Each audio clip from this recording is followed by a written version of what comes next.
Hello everyone, আসসালামু আলাইকুম। আশা করি আপনারা সবাই ভালো আছেন। আলহামদুলিল্লাহ আমি অনেক ভালো আছি। আজ আমি আপনাদের নিয়ে চলেছি পাবনার বৃহত্তর কমলা বাগানে। অনেকদিন ধরে যাওয়ার ইচ্ছা ছিল, আজ আল্লাহর রহমতে সেই ইচ্ছাটা পূর্ণ হলো।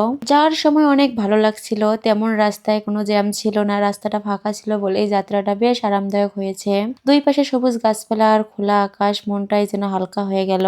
তবে আসার সময় ছবিটা একটু ভিন্ন ছিল, ফেরার পথে প্রচুর জ্যাম ছিল। তবুও বাগানে কাটানো সুন্দর সময়টার কথা ভাবতে ভাবতে ক্লান্তিটা তেমন অনুভব হয়নি। ভিডিওটিতে যতটা ধরা যায় বাস্তবের অনুভূতিটা তার চেয়েও বেশি সুন্দর। এই দেখুন, এটাই সেই পথ, এই পথ দিয়েই সেই ভাইরাল কমলা বাগানে যেতে হয়। সত্যি বলতে কি, বাগানটি দেখার জন্য আমি খুব এক্সাইটেড ছিলাম। তো অবশেষে ফাইনালি চলে আসলাম বাগানটির সামনে।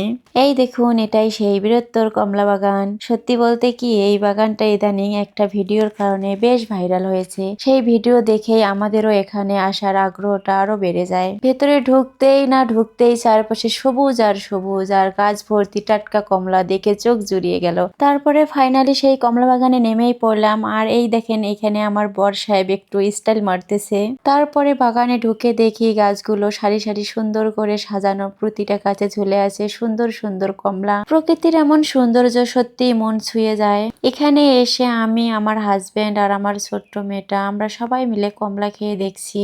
সত্যি বলতে কি, কমলাগুলো ভীষণ টেস্টি ছিল, একদম টাটকা আর রসালো। বাংলাদেশে এই প্রথম আমি এমন একটা বড় কমলা বাগান দেখলাম। নিজের দেশে এমন সুন্দর একটা জায়গা আছে দেখে আর বিশ্বাসই হচ্ছিল না। এমন বাগানে এলে শহরের কোলাহল সব ভুলে যাওয়া যায়, প্রকৃতির কাছে এসে পরিবার নিয়ে সুন্দর সময় কাটা যায়। সত্যি বলতে কি, এখানে এসে আমার খুব ভালো লাগছে, মনটা ভালো হয়ে গেল। ব্যস্ত জীবনে এমন একটা দিন খুবই আমাদের জীবনে দরকার। কমলা বাগান ঘুরে দেখতে দেখতে কখন যে সময় চলে গেছে বুঝতেই পারিনি। ফেরার পথে রাত হয়ে গিয়েছিল, তাই পথে একটা রেস্টুরেন্টে একটু থামলাম। ওখানে গিয়ে আমরা গ্রিল আর নান রুটি খেলাম। দিনভর ঘোরাঘুরির পর এই খাবারটি সত্যি আলাদা রকম ভালো লেগেছে। খাওয়া শেষে আবার বাসার উদ্দেশ্যে রওনা দিলাম। একটা সুন্দর দিন, সুন্দর স্মৃতি আর পরিবারের সাথে কাটানো দারুণ কিছু মুহূর্ত নিয়ে আজকের মতো এই পর্যন্ত ভিডিওটি শেষ করলাম। তো ভিডিওটি ভালো লাগলে লাইক করবেন, কমেন্টে জানাবেন কেমন লেগেছে। নতুন নতুন ভিডিও পেতে আমার পেজটি ফলো করতে ভুলবেন না।